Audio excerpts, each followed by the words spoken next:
فلا هادي له ونشهد أن لا إله إلا الله وحده لا شريك له ونشهد أن سيدنا ومولانا محمدا عبده ورسوله أما بعد فقد قال الله تبارك وتعالى في كلامه المجيد والفرقان الحميد أعوذ بالله من الشيطان الرجيم بسم الله الرحمن الرحيم لقد من الله على المؤمنين إذ بعث فيهم رسولا من أنفسهم يتلو عليهم آياته ويزكيهم ويعلمهم الكتاب والحكمة وإن كانوا من قبل لفي ضلال مبين وقال تعالى لقد كان لكم في رسول الله أسوة حسنة وقال النبي صلى الله عليه وسلم من أحدث في أمرنا هذا ما ليس منه فهو رد أو كما قال عليه الصلاة والسلام. محمد کی محبت دین حق شرط اول ہے. محمد کی محبت دین حق کی شرط اول ہے. اگر اسی میں ہو خامی تو سب کچھ نامکمل ہے. معزز سامعین کرام، بزرگان دین اور میرے دینی بھائیوں، پچھلے 2 ہفتوں میں ہم نے آپ حضرات کے سامنے سیرت کے اوپر کچھ باتیں کی ہیں اور آج پھر انہی آیتوں کا سہارا لے کر کے سیرت ہی کے موضوع پر مزید کچھ باتیں عرض کرنے کی ہمت اور جرات کرتے ہیں. دعا کریں اللہ تبارک و تعالی مجھے صحیح کہنے اور ہم سب کو صحیح سن کر اس پر عمل کرنے کی توفیق عطا فرمائے. میں نے ایک جملہ بڑھا دیا ہے، صحیح سن کر اس پر عمل کرنے کی توفیق عطا فرمائے. اس لیے بعض مرتبہ ایسا ہوتا ہے ہم سنتے نہیں ہیں یا نیند میں سنتے ہیں، کہا گیا کچھ سنا کچھ اور باہر جا کے اسی کو پرچار کرتے اور پھر کہا جاتا ہے اسے سنا گیا ہے. کوئی بھی بات بغیر تحقیق کے بغیر دلیل کے نہیں بیان کی جاتی ہے. حدیث پاک میں آتا ہے کہ آدمی کے جھوٹا ہونے کے لیے اتنا ہی کافی ہے کہ جو کچھ سنے فوراً بیان کر دے. ادھر سنا، ابھی اس کی تحقیق نہیں، کس کی بات کہاں سے آئی کہاں گئی، ادھر جا کے شروع کر دیا. سب سے بڑی جھوٹا ہونے کی دلیل یہی آدمی کی ہے. آج ہم میں سے بہت سارے لوگ اس بیماری میں مبتلا ہیں. ہم نے آپ کے سامنے کوئی بات کی اور اس لیے دیکھیے حدیث پاک میں آتا ہے المجلس الامانہ. مجلس میں اگر کوئی بات کہی جاتی ہے تو امانت ہوتی ہے. ہم نے آپ کے سامنے کوئی بات کہی، کوئی ضروری نہیں کہ آپ دوسروں سے جا کر کے نقل کر دیں. عمل کرنے کی بات ہے، دین کی باتیں بالکل پھیلائیں، لیکن پہلے اس کی تحقیق کرنے کیا کہا گیا ہے. اور چونکہ یہ ماحول اور یہ آج کا دن، آج کا مہینہ ایسے ہی ہوتا ہے، سنی سنائی باتوں پر عمل ہوتا ہے. ربیع الاول کا جو مقدس مہینہ چل رہا ہے، اس میں اکثر کام صرف خرافات ہی ہو رہے ہیں. کہا نا کہ سنی سنائی باتوں پہ عمل ہو رہا ہے، بغیر پیر بغیر سر کے، جس کی کوئی دلیل نہیں، جس کی کوئی حقیقت نہیں. چل رہا ہے تو چل رہا ہے. یہی بات تو زمانے جاہلیت کے لوگ بھی کہتے تھے کہ جب ان سے کہا جاتا تھا کہ اللہ کی عبادت کرو، اللہ کے نبی پر ایمان لاؤ، تو کہتے تھے ہم تو وہی کام کریں گے جو ہمارے باپ دادا کرتے چلے آئے. آج کے لوگوں میں اور ان لوگوں میں کیا فرق رہ گیا؟ کوئی بھی بات ہو صرف سن لیا پھیلایا نہیں، اس کی تحقیق کی جائے، دلیل تلاش کی جائے، ڈھونڈا جائے یہ بات کہاں سے کہاں گئی، کہاں سے کہی گئی ہے، کس کے عنوان پر، کس کے متعلق کہی گئی ہے، پھر آدمی اس بات کو آگے بڑھائے. پچھلے ہفتے یا اس سے پہلے ہفتے میں ہم نے دنیا اور اہل دنیا کس طرح زندگی گزارتی تھی اس کے متعلق کچھ گفتگو ہوئی. پچھلے ہفتے میں آپ صلی اللہ علیہ وسلم کے آنے سے پہلے اہل دنیا کا حال کیا تھا اور ایک عجیب و غریب واقعہ بھی پیش آیا تھا.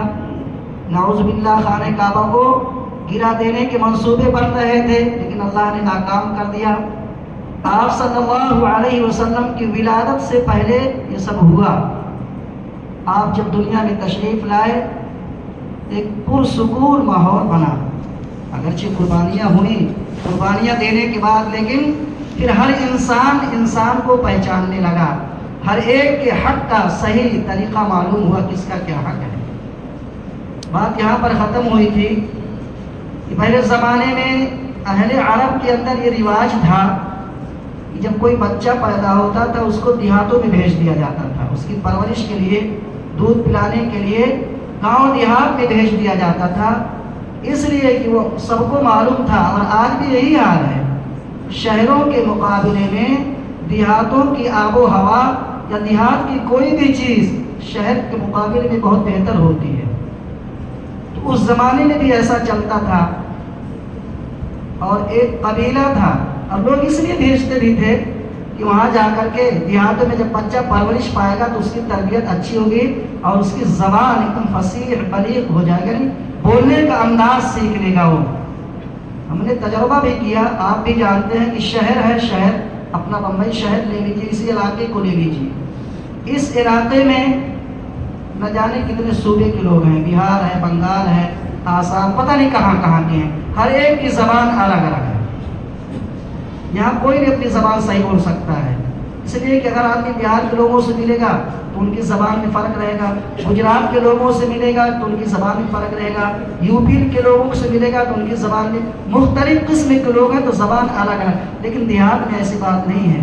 آپ کا علاقہ الگ ہے، ہمارا علاقہ الگ ہے. بات اور ہے کہ کچھ دور جانے کے بعد زبانوں کے اندر تبدیلی ہو جاتی ہے، لیکن ہمارا علاقہ پورے علاقے میں زبان ایک ہی رہے گی.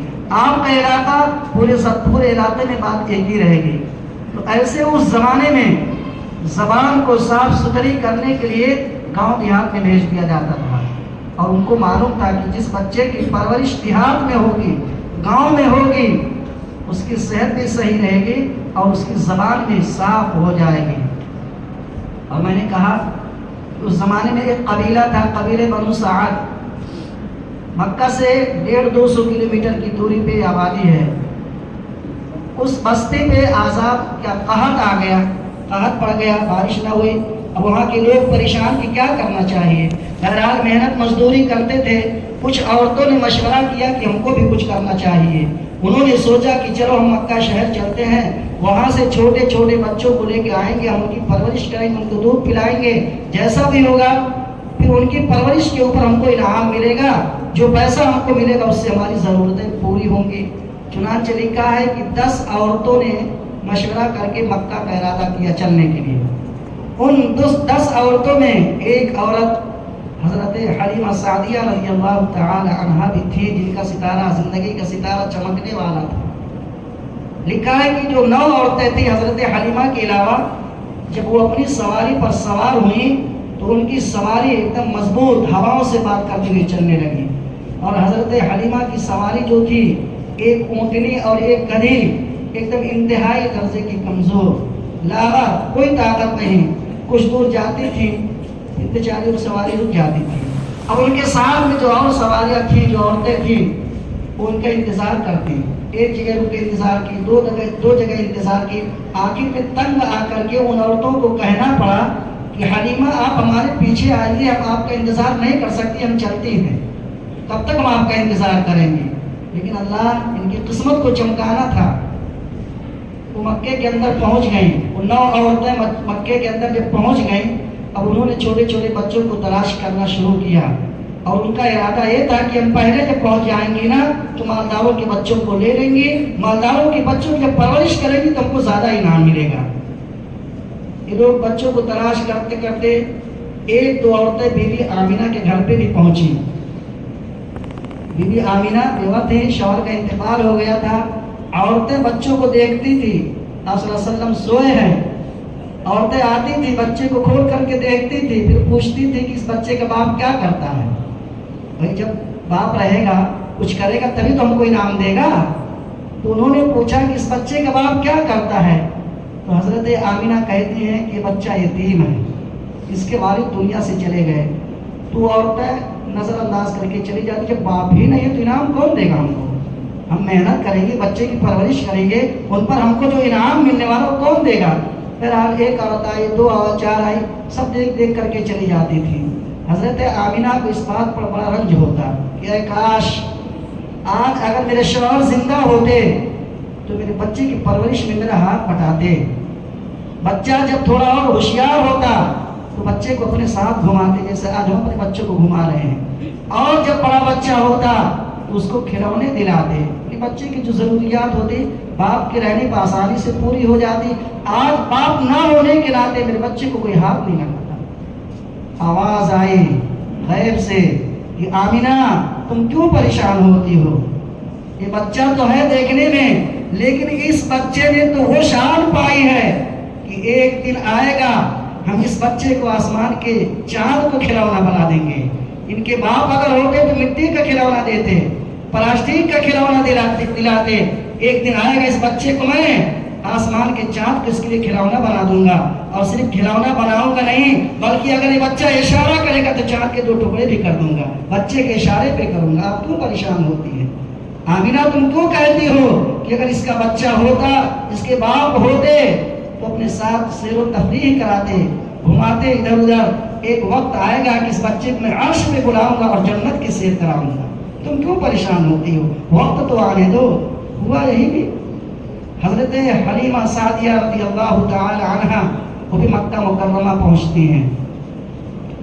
شہر کے اندر ڈھونڈتی ہیں, کوئی بچہ نہیں. جو بچے تھے وہ سب عورتوں نے اپنے قبضے میں لے لیا. یہی ایک یتیم معصوم بچہ بچا ہوا تھا.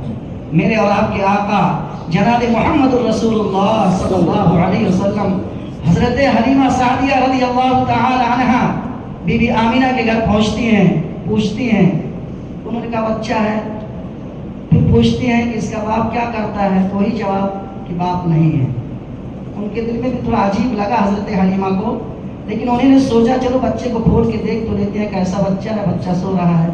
لکھا ہے کہ حضرت حلیمہ سعدیہ رضی اللہ تعالی عنہا بچے کے اوپر سے جب چادر ہٹاتی ہیں تو بچہ مسکراتا ہوا آنکھیں کھول دیتا ہے. بچہ سو رہا تھا. حضرت حلیمہ نے چادر کو اٹھایا, کپڑے کو اٹھایا تو بچہ میرا اور آپ کے آقا جناب محمد الرسول اللہ صلی اللہ علیہ وسلم مسکراتے ہوئے حضرت حلیمہ کے چہرے کو دیکھنے لگتے ہیں. وہ مسکراہٹ میں ایسی جاذبیت تھی, ایسا کھینچاؤ تھا کہ حضرت حلیمہ سعدیہ فرمانے لگی کہ میں اپنے دل ہی دل میں کہنے لگی کہ حلیمہ, حضرت حلیمہ اپنے آپ کو مخاطب کر کے کہہ رہی ہیں کہ حلیمہ اگرچہ اس بچے کا باپ نہیں ہے, تجھے انعام نہیں ملے گا کوئی بات نہیں, لیکن اس بچے کی مسکراہٹ تو تجھے ملے گی اگر تو اپنے گھر پہ لے جائے گی. بچہ مسکرائے گا, تجھے ہنستا ہوا دکھے گا. چاہے نہ چاہے انہوں نے بچے کو لے لیا. حضرت بی بی آمینہ کی بڑی تعریف کرنے لگی حضرت حلیمہ نے کہ آمینہ تمہارا بچہ بڑا خوبصورت معلوم ہوتا ہے. میں دیہات میں رہتی ہوں, دیہات میں عجیب و غریب بچے آتے ہیں, طرح طرح کے بچے آتے ہیں, لیکن آپ جیسا بچہ آج تک میں نے کبھی دیکھا ہی نہیں. حضرت حلیمہ کہتی ہیں. حضرت حلیمہ کی بات سن کر بی بی آمینہ نے کہا کہ حلیمہ تم تو دیہات کی رہنے والی ہو, دیہات میں ایسا بچہ نہیں دیکھی ہو. میں شہر میں رہنے والی ہوں, میں نے پورے شہر میں اتنا خوبصورت بچہ نہیں دیکھا. ان دونوں کی گفتگو عبد المطلب سن رہے تھے سائڈ میں بیٹھ کر کے.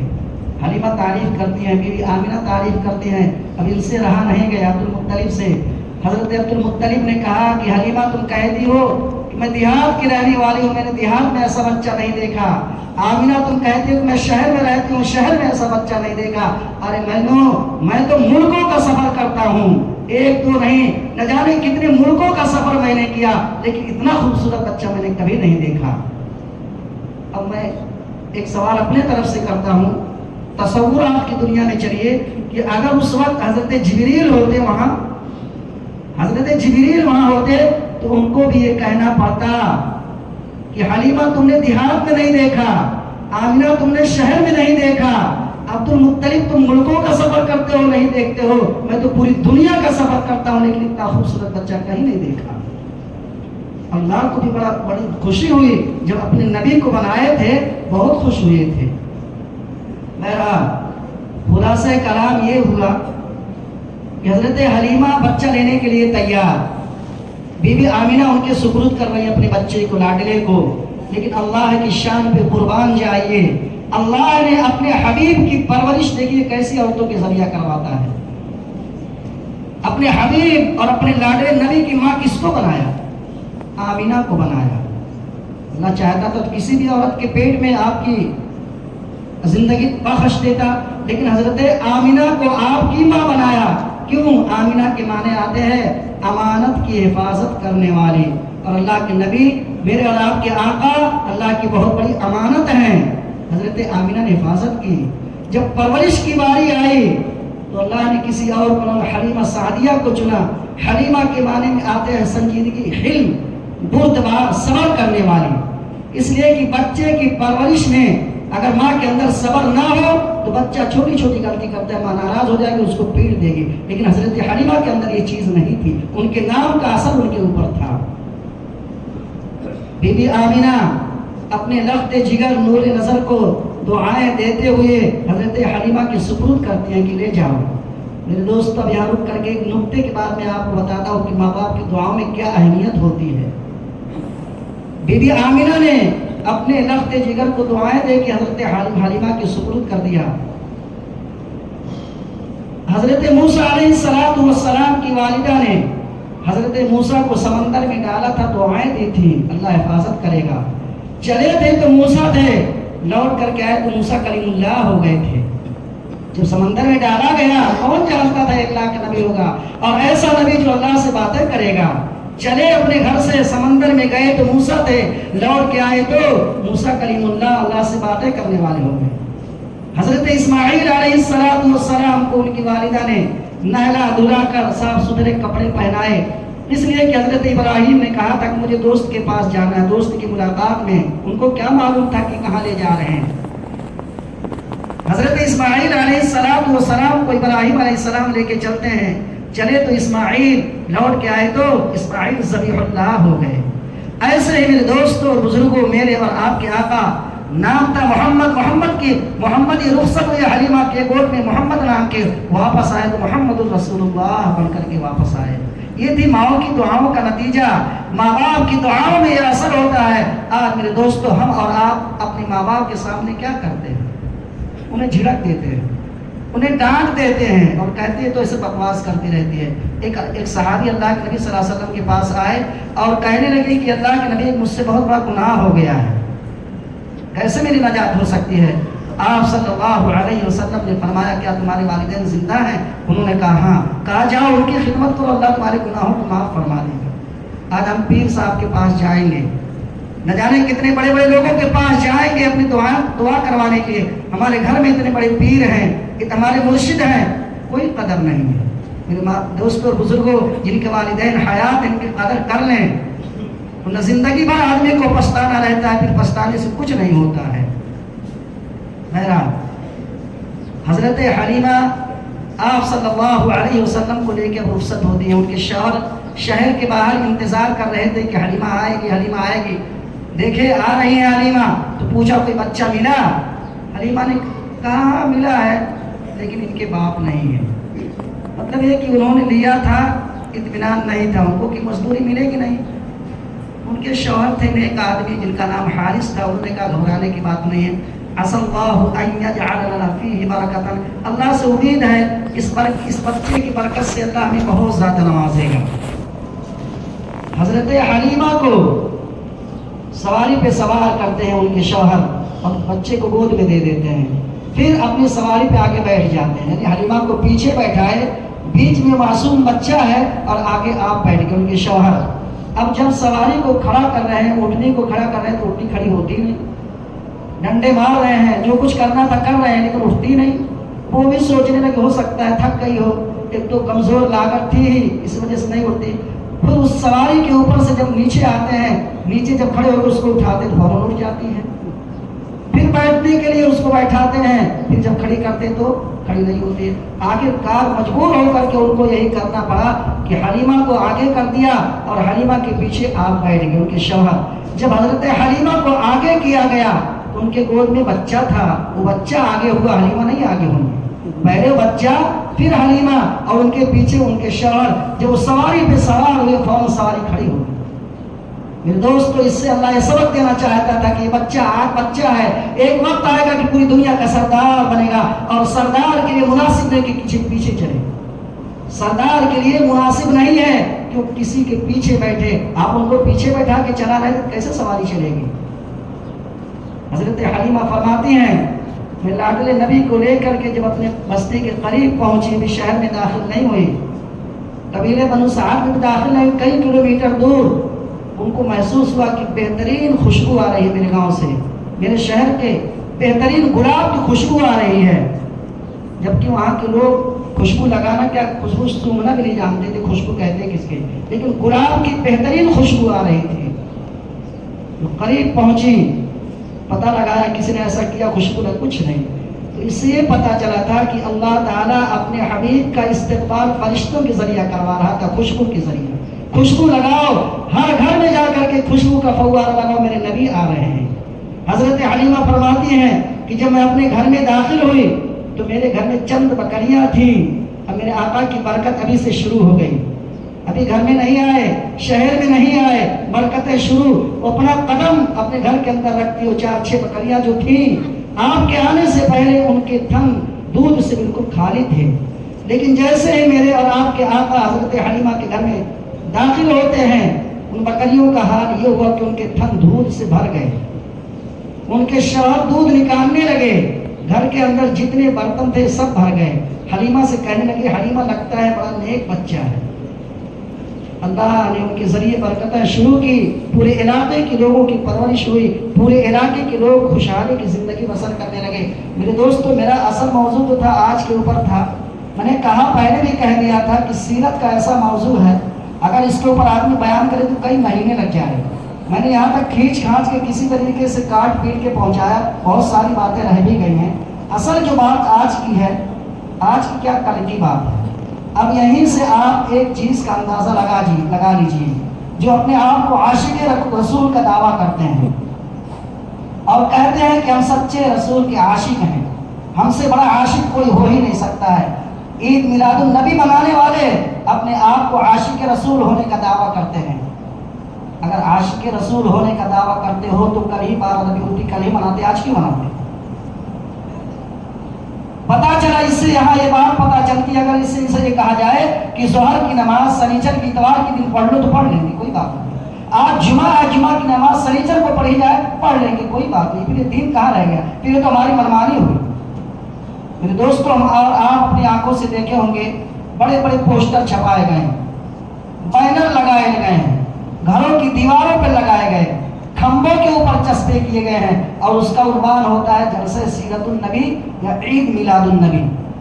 یہ چیز ہوتی ہے. عام آدمی جو بیچارے کم پڑھے لکھے ہوتے ہیں, ان کو نہیں معلوم ہوتا ہے, وہ فکر میں پڑ جاتے ہیں کہ یہ کیا ایک جگہ سیرت النبی ہے اور ایک جگہ عید میلاد النبی ہے, گویا کہ یہ الگ ہے اور یہ الگ ہے. اکثر لوگ یہ سمجھتے ہیں حالانکہ دونوں چیز ایک ہی ہے, اور یہ صاف کہتے ہیں کہ جو لوگ اللہ کے حبیب سے محبت نہیں کرتے ہیں وہ گستاخ رسول ہیں. جو اللہ کے نبی سے عشق نہیں کرتے ہیں وہ گستاخ رسول ہیں, اور جو اللہ کے نبی سے محبت کرتے ہیں وہ عید میلاد النبی مناتے ہیں. ابھی خالی اتنا ہی نہیں بلکہ باقاعدہ کفر کا فتویٰ بھی لگایا جاتا ہے. سنا جاتا ہے کہ جو لوگ عید میلاد النبی نہیں مناتے ہیں وہ کافر ہیں. میرے دوستوں اور بزرگوں, میں آپ کو ایک بہت قیمتی بات بتاتا ہوں کہ اس دنیا کے اندر بتاتے ہیں کہ 222 ملک ایسے جہاں مسلمانوں کی آبادی ہے. مسلمان تو چھوڑو, کوئی ایک غیر ایمان والا بھی اس بات کا قائل نہیں ہے کہ آپ دنیا کے اندر پیدا نہیں ہوئے ہیں. سب کو معلوم ہے, سب جانتے ہیں کہ آپ اس دنیا کے اندر تشریف لائے ہیں, آپ اپنی ماں کے پیٹ سے پیدا ہوئے ہیں. ہم بھی جانتے ہیں اور آپ بھی جانتے ہیں کہ ربیع الاول کے مہینے میں آپ صلی اللہ علیہ وسلم کی ولادت ہوئی ہے, سب جانتے ہیں. یہی تو میلاد النبی ہے. ولادت کا دن میلاد کہتے ہیں. ولادت کے دن کو تو ہم اور آپ نہیں جانتے ہیں. ہم اور آپ کو نہیں معلوم ہے کہ اللہ کے نبی کس تاریخ کو پیدا ہوئے, کس مہینے میں پیدا ہوئے. تاریخ میں تو اختلاف ہے, لیکن ہر مسلمان کو معلوم ہے کہ ربیع الاول کے مہینے میں اللہ کے نبی پیدا ہوئے. یہی ہے میلاد. پھر کہتے ہیں کہ میلاد جو نہیں مناتے وہ گستاخ رسول ہے. کون نہیں مناتا ہے؟ اب آپ کی طرح ڈھولے تماشے نہیں کرتے, باقی میلاد پہ ہم کو بھی خوشی ہے, ہم بھی مناتے ہیں, آپ بھی مناتے ہیں, لیکن آپ کے منانے میں ہمارے منانے زمین و آسمان کا فرق ہے. اللہ کے ایسے نیک بندوں کو جن کی صورت حضور جیسی، جن کی سیرت حضور جیسی، جن کا چلنا پھرنا اٹھنا بیٹھنا کھانا پینا ہر کام سنت کے مطابق ہوتا ہے، پھر کہتے ہیں کہ گستاخ رسول ہے۔ اللہ کے ایسے نیک بندے اس دنیا کے اندر ہیں جنہوں نے خالص دین کے خاطر، اللہ کے نبی صلی اللہ علیہ وسلم کی غلامی کے خاطر دنیا کو لات مار دیا ہے، معاشرے کو چھوڑ دیا ہے، رشتہ داروں کو ناراض کر دیا ہے۔ ایسے لوگوں کے اوپر کفر کا فتویٰ لگایا جاتا ہے۔ کیوں کفر کا فتویٰ لگایا جاتا ہے؟ اس لیے کہ 12 ربیع الاول میں انہوں نے قمقمے نہیں لگائے، لائٹیں نہیں جلائی ہیں، جلوس نہیں نکالے ہیں، اور ان مفت خوروں کو حلوے اور دعوت نہیں کھلائے ہیں، اس لیے کافر ہیں۔ آپ سے زیادہ محبت ہم کرتے ہیں۔ میرے دوستوں اور بزرگوں، یہ بات کڑوی لگے گی لیکن حق بات کہنے کا عادی حق بات ہی کہیں گے۔ ربیع الاول کا مہینہ مبارک اور مقدس مہینہ ہے۔ اس مہینے کو میرے اور آپ کے آقا کے ساتھ بڑی مناسبت ہے۔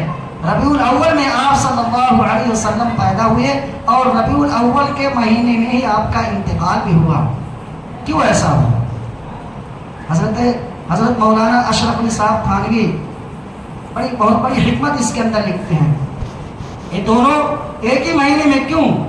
اللہ کے لاڈلے نبی تھے، اللہ چاہتے تو کسی اور مہینے میں پیدا کر سکتے تھے، انتقال کے مہینہ کوئی اور ہوتا، تاریخ کوئی اور ہوتا ہے، لیکن دونوں چیزیں اسی مہینے میں 12 ربیع الاول کو آپ کی وفات ہوئی ہے۔ 8 یا 9 تاریخ کو آپ کی ولادت کو، ایک بات اور اچھی طرح سمجھ لیجئے، آپ صلی اللہ علیہ وسلم کی تاریخ ولادت، پیدا ہونے کی تاریخ کوئی بھی مؤرخ کتابوں کا لکھنے والا سند کے اعتبار سے نہیں لکھ سکتا، یقینی طور پر کی یہی تاریخ، یقینی طور پر 8 اور 9 کو بھی نہیں کہا جا سکتا ہے کہ یقین ہے، کوئی حدیث ہے، یہ بھی نہیں کہا جا سکتا۔ لوگوں کا گمان، اس وقت کی جو تاریخ لکھنے والے تھے انہوں نے اپنے گمان کے مطابق لکھا کہ 8 یا 9 تاریخ کو آپ کی پیدائش، 12 ربیع الاول تو کوئی ہے ہی نہیں، 12 ربیع الاول کو آپ کی وفات ہوئی ہے۔ تو آپ صلی اللہ علیہ وسلم کا اس دنیا کے اندر اس مہینے میں آنا اور اس میں جانا، اس میں حکمت اللہ تبارک و تعالیٰ کی طرف سے یہ تھی کہ دیکھو، جب آپ صلی اللہ علیہ وسلم کی تاریخ ولادت پر نظر ڈالتے ہیں تو خوشی منانے کا جی چاہتا ہے، یعنی جس دن آپ پیدا ہوئے، جس تاریخ کو آپ پیدا ہوئے، ہم بھی چاہتے ہیں خوشی منانا۔ پھر پیچھتے دیکھتے ہیں کہ وہی مہینہ وہی تاریخ آپ کے اس دنیا سے جانے کا وقت ہے۔ خوشی منانے والے زیادہ ہیں، غم منانے والے کم ہیں۔ اس میں حکمت یہی تھی۔ اللہ کے نبی صلی اللہ علیہ وسلم فرماتے ہیں کہ خوشی منانے کا موقع نہیں ہے، یہ خوشی کا مہینہ نہیں ہے، اس لیے کہ آپ صلی اللہ علیہ وسلم خود ہی اپنے پیدائش کے دن، پیر کے دن آپ نے روزہ رکھ کر کے یہ بتایا ہے۔ بخاری اور مسلم کی روایت ہے کہ آپ صلی اللہ علیہ وسلم پیر کے دن روزہ رکھا کرتے تھے۔ پیر کے دن آپ کی ولادت ہوئی، آپ دنیا میں تشریف لائے تو پیر کے دن آپ روزہ رکھا کرتے تھے۔ اب آپ خود ہی فیصلہ کیجئے کہ روزہ کے دن عید ہو سکتی ہے؟ کوئی آدمی روزہ رکھے اور پھر کہہ دے کہ میں عید مناتا ہوں، خوشی مناتا ہوں، ایسا ہو سکتا ہے؟ یہ جو ہم کو عید ملی ہے یہ کسی نہ کسی عبادت کے پیچھے ہے۔ رمضان کا مقدس مہینہ آیا، اس کے برکت سے ہم کو عید ملی، عید الاضحیٰ ملی، یا حج کی عبادت مکمل ہوئی، عید الاضحیٰ ہم کو ملی۔ یہ ہم جو عید میلاد النبی کہتے ہیں، عید، اس کا ثبوت کہاں سے؟ اس کے پیچھے کون سی عبادت ہے؟ اور ایک اور اہم چیز، ہم کو اللہ نے 2 عیدیں دی ہیں، ہم کو 2 عید ملی ہے، دونوں عیدیں ہماری دن میں منائی جاتی ہیں۔ خوشی منانے کا وقت دن میں ہوتا ہے، نہ کہ رات میں۔ آج ہماری عید میلاد النبی کب منائی جاتی ہے؟ اور پھر بھی ہم کہتے ہیں ہم عاشق رسول ہیں۔ ٹھیک ہے، لوگ کفر کے فتوے بھی لگائے جاتے ہیں۔ اللہ کے نبی صلی اللہ علیہ وسلم نے فرمایا، من وقر صاحب بدعۃ فقد اعان علی ہدم الاسلام۔ میں نہیں کہتا ہوں، اگر کسی کو برا لگے تو معاف کرنا، میں اپنی طرف سے نہیں۔ حدیث میں اللہ کے نبی صلی اللہ علیہ وسلم نے فرمایا ہے کہ جس نے کسی بدعتی کی تعظیم کی، من وقر صاحب بدعۃ، کہ جس نے کسی بدعتی کی تعظیم کی، تکریم کی، تو گویا وہ ایسے ہے جیسے کوئی آدمی اسلام کی دیوار گرا رہا ہے اور وہ اس کی مدد کر رہا ہے۔ اب ایک طرف تو آپ کی ناراضگی، اللہ کے نبی صلی اللہ علیہ وسلم اتنا غصے میں ناراض ہو رہے ہیں، اور ایک طرف بھائی لوگوں کے تانے، من گھڑت دلیل ہے۔ میں تو کہتا ہوں کہ تم لاکھ تانے دے دو، لاکھ فتوے تم لگا لو، لاکھ فتوے تم کفر کے دے دو، لیکن ہم تم کو راضی کرنے کے لیے اللہ کے نبی کو ناراض نہیں کر سکتے ہیں۔ جو چیز اللہ کے نبی کے زمانے میں بدعت تھی آج بھی بدعت رہے گی، جو چیز صحابہ کے زمانے میں بدعت تھی آج بھی بدعت رہے گی، تابعین کے زمانے میں جو چیزیں بدعت تھی آج بھی بدعت رہے گی۔ تم بدعت کو کتنا ہی خوبصورت لیبل لگا کے پیش کرو، بدعت بدعت ہی رہے گی، جس کا کوئی ہاتھ پیر نہیں ہوتا، جہاں سے چاہا شروع کر دیا، جہاں پہ چاہا ختم کر دیا۔ بدعت کی میرے دوستوں کوئی انتہا نہیں ہوتی ہے۔ اللہ تعالیٰ ہم تمام کو پہلے سنو زیادہ عمل کی توفیق عطا فرمائے۔